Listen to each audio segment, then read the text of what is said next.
Hello बच्चों, कैसे हैं।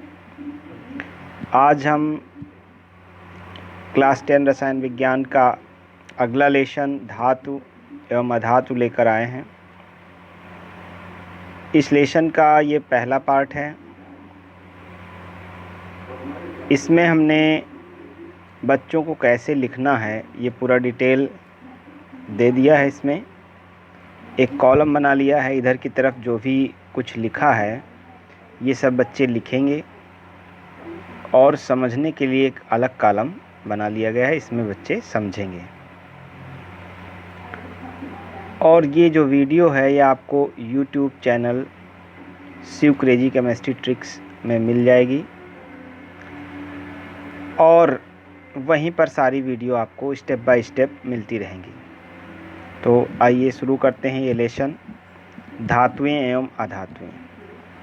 देखो बच्चों, इससे पहले आप जब 9th में थे तो बहुत सारे तत्व आपको याद कराए गए थे, जैसे hydrogen, helium, lithium, beryllium, boron, carbon, nitrogen, ऐसे करके 30 एटॉमिक नंबर वाले तत्व आपको याद करा दिए गए थे, 30 तक। हम आशा करते हैं कि आप सभी को यह तत्व याद होंगे। ऐसे ही कुल 118 तत्वों की खोज पृथ्वी पर हो चुकी है, जिनमें से 92 जो एलिमेंट हैं, तत्व हैं, वो कैसे हैं, प्राकृतिक हैं। नेचर ने उनको मिट्टी में, पहाड़ों में, वायुमंडल में पहले से उपस्थित कर रखा है। प्रकृति के द्वारा यह 92 तत्व हमको प्राप्त हो चुके हैं। अब इन्हीं तत्वों में से हम शेष तत्वों की खोज करके कुल 118 तत्व हो गए हैं, जो कि कक्षा 10 की एक लेशन है आवर्त सारणी, उसमें आप पढ़ेंगे। उसमें सारे तत्वों को आपको पढ़ना होगा। चलिए अभी तक का देखते हैं कि अभी तक 118 तत्वों की खोज हो चुकी है। इनमें से 92 तत्व प्राकृतिक हैं तथा शेष कृत्रिम हैं। कृत्रिम का मतलब है प्रयोगशाला में संश्लेषित किए जाते हैं, बनाए जाते हैं, प्रयोगशाला में संश्लेषित किए जाते हैं। इन्हीं तत्वों में कुछ तत्व धातु हैं तथा कुछ अधातु, और कुछ अक्रिय हैं, गैसें हैं, और कुछ उपधातुएं हैं। सभी तत्वों का गुण अलग अलग है और इनके गुणों के आधार पर इन्हें धातु, अधातु, उपधातु में बांटा गया है। मेटल, नॉन मेटल, इनमें बांटा गया है। तो सबसे पहले हम यहाँ पर देखते हैं कि धातुएं क्या होती हैं। देखिए 9th में आप लोग इलेक्ट्रॉनिक विन्यास भी पढ़े होंगे। इलेक्ट्रॉनिक विन्यास थोड़ा सा याद दिला दें। जैसे सोडियम यहाँ पर लिखा हुआ है और सोडियम का एटॉमिक नंबर यानी परमाणु क्रमांक होता है 11। तो इसका इलेक्ट्रॉनिक विन्यास आप लोग करते थे 2, 8, 1, ऐसे करते थे। KLMN ये कोष हैं और इन कोषों में इलेक्ट्रॉनों का वितरण बोरबरी नियम के अनुसार करते थे। बोरबरी नियम के अनुसार करते थे। अब इसमें ये जो परमाणु है सोडियम, ये क्या करे कि अब इसका अष्टक पूरा हो जाए, आखिरी कोष में 8 इलेक्ट्रॉन पूरा कर ले।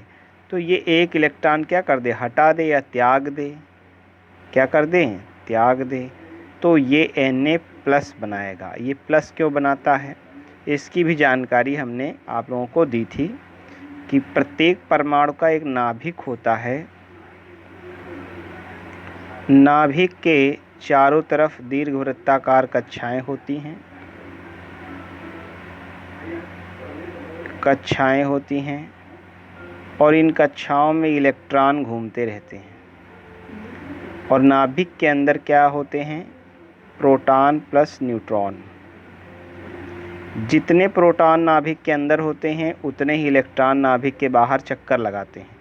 तो सोडियम का यहाँ पे उदाहरण हमने लिया है, तो सोडियम के नाभिक में 11 प्रोटॉन होंगे और नाभिक के बाहर चक्कर लगा रहे इलेक्ट्रॉनों की संख्या क्या होगी? 11 होगी। प्रोटॉन पर पॉजिटिव चार्ज होता है, इलेक्ट्रॉन पर निगेटिव चार्ज होता है। अब यहाँ से अगर इलेक्ट्रॉन निकल गया तो यहाँ पे इलेक्ट्रॉन कितने बचे? एक इलेक्ट्रॉन निकाल दिया इसने, तो यहाँ पर इलेक्ट्रॉन बचे 10 और प्रोटॉन तो 11 ही हैं, प्रोटॉन तो निकले नहीं। अब देखिए इसमें ज़्यादा कौन हो गया?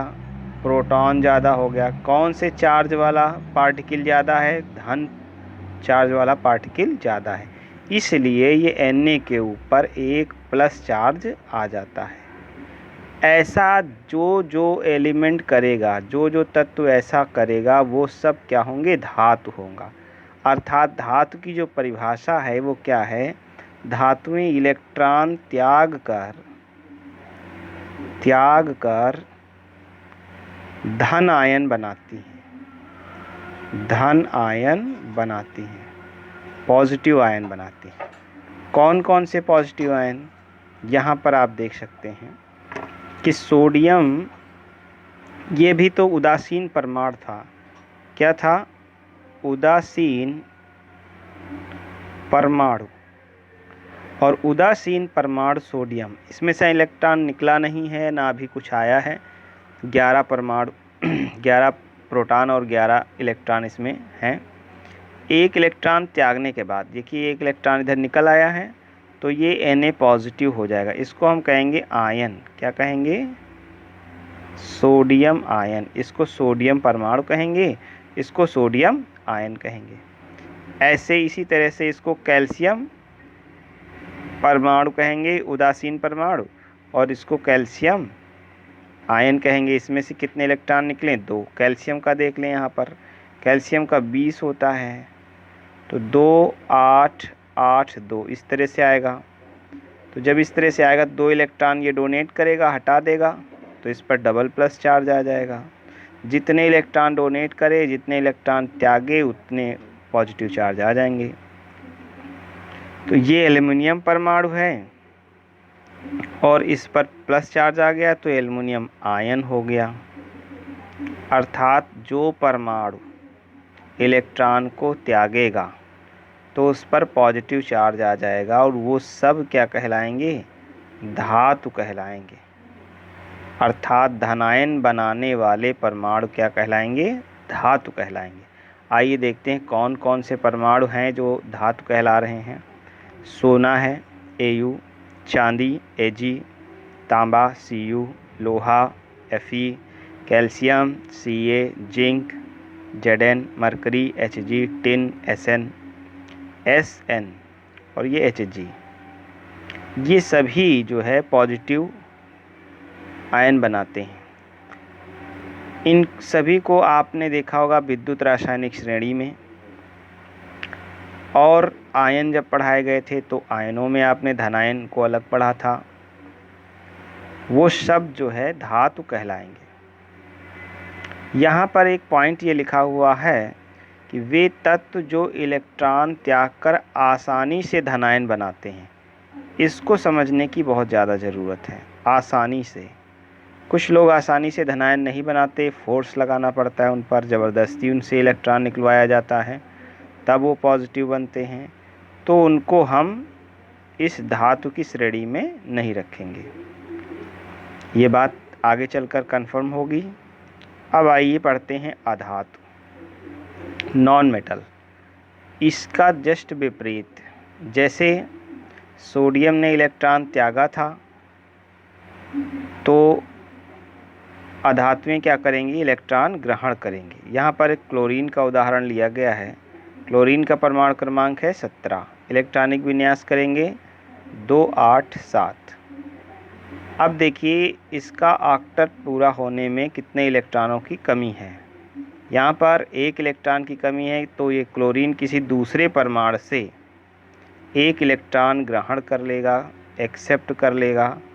ग्रहण करने के बाद यहाँ पर देख लिए इसके ऊपर एक माइनस चार्ज आ जाएगा। ये कैसे आएगा? नॉर्मल कंडीशन में इसके नाभिक के अंदर प्रोटॉनों की संख्या कितनी होगी? 17। नाभिक के बाहर इलेक्ट्रॉनों की संख्या कितनी है? 17। अब इसने इलेक्ट्रॉन ग्रहण किया है, कितना इलेक्ट्रॉन? 1 इलेक्ट्रॉन। 7 थे, 8 पूरा करने के लिए 1 इलेक्ट्रॉन ग्रहण किया गया है। तो जब इलेक्ट्रॉन ग्रहण होगा तो इस कंडीशन में इलेक्ट्रॉन यहाँ पर कितने हो जाएंगे? 18। और प्रोटॉन कितने रहेंगे? प्रोटॉन तो 17 ही रहेंगे। अब देखें यहाँ पर कौन सी चीज़ ज़्यादा है? इलेक्ट्रॉन। इलेक्ट्रॉन पे आवेश कैसा है? ऋण आवेश, इसलिए क्लोरीन पर एक माइनस चार्ज आ जाता है। इनको ऋणायन कहते हैं। इनको क्या कहते थे? धनायन। तो ऐसे सभी तत्व जो इलेक्ट्रॉन आसानी से ग्रहण कर लें या इलेक्ट्रॉन ग्रहण करते हैं और ऋणायन बनाते हैं, ऐसे सभी तत्व या वे तत्व जो आसानी से इलेक्ट्रॉन ग्रहण करके ऋणायन बनाते हैं, अधातु कहलाते हैं। इलेक्ट्रॉन ग्रहण करके क्या बनाएं? ऋणायन बनाएं, अधातु कहलाते हैं। तो यहाँ पर देखते हैं बच्चों उदाहरण, क्लोरीन का उदाहरण दिया है। तो क्लोरीन अभी क्या था? परमाणु था, उदासीन परमाणु। इसके पास इलेक्ट्रॉन एक और आ गए, प्लस माने ऐड होना, इलेक्ट्रॉन ऐड हुआ। कितना इलेक्ट्रॉन ऐड हुआ? 1 इलेक्ट्रॉन। तो यहाँ पर आयन कितना हो गया? 1 माइनस हो गया, तो क्लोरीन है। ऑक्सीजन का परमाणु क्रमांक होता है 826 होगा। कितने इलेक्ट्रॉन की नीड है? कितने की ज़रूरत है? 2 की। 2 हो जाए तो अष्टक पूरा हो जाए। तो यहाँ पर 2 इलेक्ट्रॉन आएंगे तो इसके ऊपर चार्ज कितना चढ़ेगा? 2 माइनस। ये भी ऋणायन बना लेगा।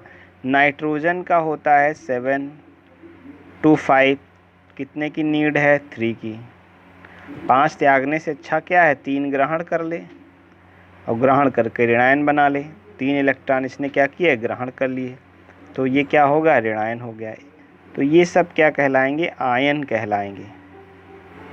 तो क्लोराइड आयन, ऑक्साइड आयन, इसमें ऋणायनों में जो अधातुएं हैं उसमें आइड लगाया जाता है। जब आयन हम पढ़ाए थे तो उसमें ये बात क्लियर किए थे कि ऋणायन जितने अधातुएं हैं उनमें आइड लगाते हैं। तो ये क्लोराइड आयन हो जाएगा, ये ऑक्साइड आयन हो जाएगा, ये नाइट्राइड आयन हो जाएगा। नाइट्राइट, नाइट्रेट, नाइट्राइड 3 थे, तो यहाँ पर ये नाइट्राइड हो जाएगा आयन। इसी तरह से वे तत्व जो आसानी से इलेक्ट्रॉन ग्रहण कर ऋणायन बनाते हैं, अधातु कहलाते हैं। जैसे hydrogen, nitrogen, sulphur, oxygen, phosphorus, chlorine, iodine, bromine, ये सब आप आयनों में पढ़े थे। ये सब क्या कहलाएंगे? अधातु कहलाएंगे। यहाँ पर धातुएं और अधातुओं की परिभाषा, किस प्रकार धातुएं बनती हैं और अधातुएं किस प्रकार बनती हैं, ये आपने देखा। अब इसके आगे स्टेप में चलते हैं, धातुओं और अधातुओं के भौतिक गुण।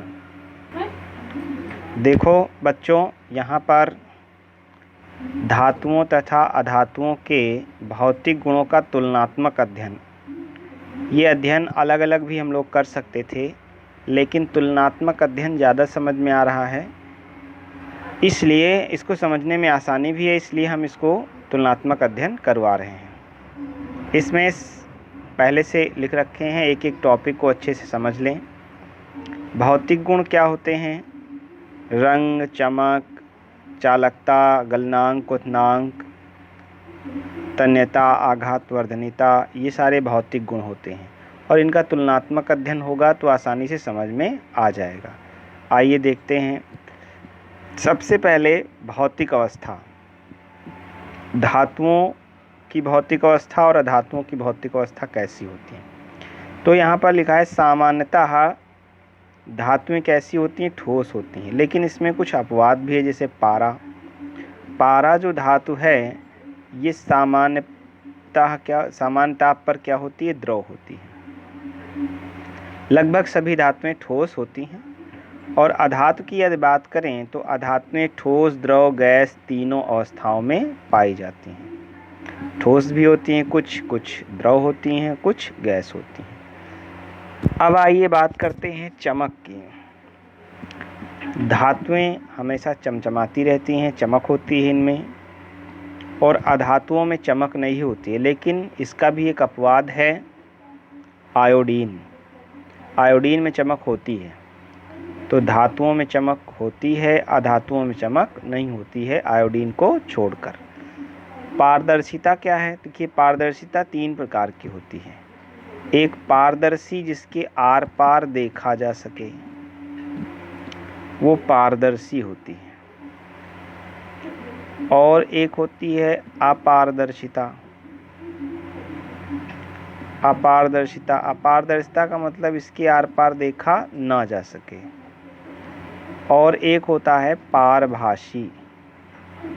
पारभासी क्या है? जिसके आर पार देखा जा सके लेकिन पूर्णतया नहीं, धुंधला धुंधला। ये समझ में आए कि कोई वस्तु है, लेकिन कौन सी वस्तु है ये समझ में ना आए, तो इसको हम पारभासी कहते हैं। तो धातुएं सामान्यतः क्या होती हैं? अपारदर्शी, धातुओं के आर पार नहीं देखा जा सकता है। अधातुएं कैसी होती हैं? कुछ पारदर्शी होती हैं, कुछ के आर पार देखा जा सकता है, कुछ अपारदर्शी होती हैं और कुछ पारभासी, यानी तीनों कैटेगरी की इसमें होती हैं। अलग अलग हैं कौन, वो आगे डिटेल में पढ़ा जाएगा। चालकता। चालकता क्या है? किसी में से विद्युत का प्रवाहित होना या ऊष्मा का प्रवाहित होना।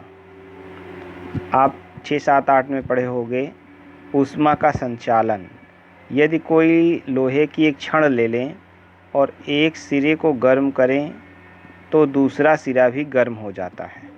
ऐसा क्यों होता है? क्योंकि उनके कणों में चालकता पाई जाती है, ऊष्मा का चालन हो जाता है। एक अणु दूसरे अणु को ऊष्मा प्रदान करता रहता है, इस तरह से दूसरा सिरा भी गर्म हो जाता है। इसको हम कहते हैं चालकता।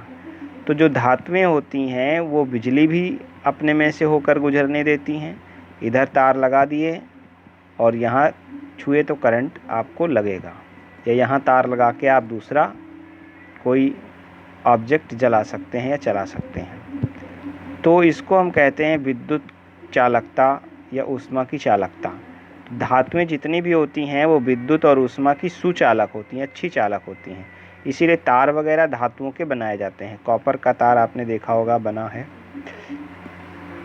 और अधातुएं विद्युत तथा ऊष्मा की कुचालक होती हैं। इन दोनों का हम फ़ायदा अच्छी तरह से उठाते हैं अपने दैनिक जीवन में। इनके तार बनाए जाते हैं, बहुत सारी चीज़ें बनाई जाती हैं। और यहाँ पर कुचालक है तो प्लग वगैरह है बिजली के, और कुकर का हैंडल है, ये सब अधातुओं का बनता है। इनके गुणों के आधार पर इनका उपयोग समय समय पर करते रहते हैं। घनत्व देखिए, घनत्व का मतलब है एक निश्चित एरिया में किसी पदार्थ के अणु उपस्थित हों और उनका वजन,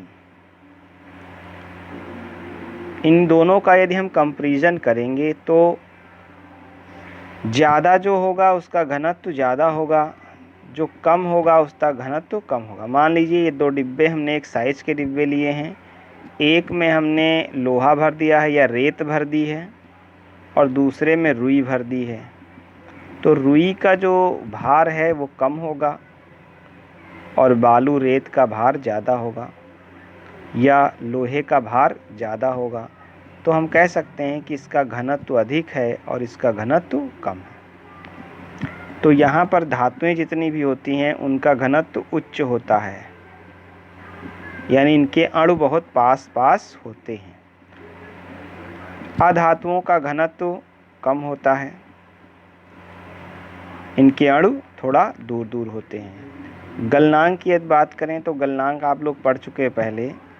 ठोस से द्रव अवस्था में परिवर्तित होने को गलनांक कहते हैं, यानी परिवर्तित होना, या जिस ताप पर कोई ठोस द्रव अवस्था में परिवर्तित हो जाए उसको हम क्या कहते हैं?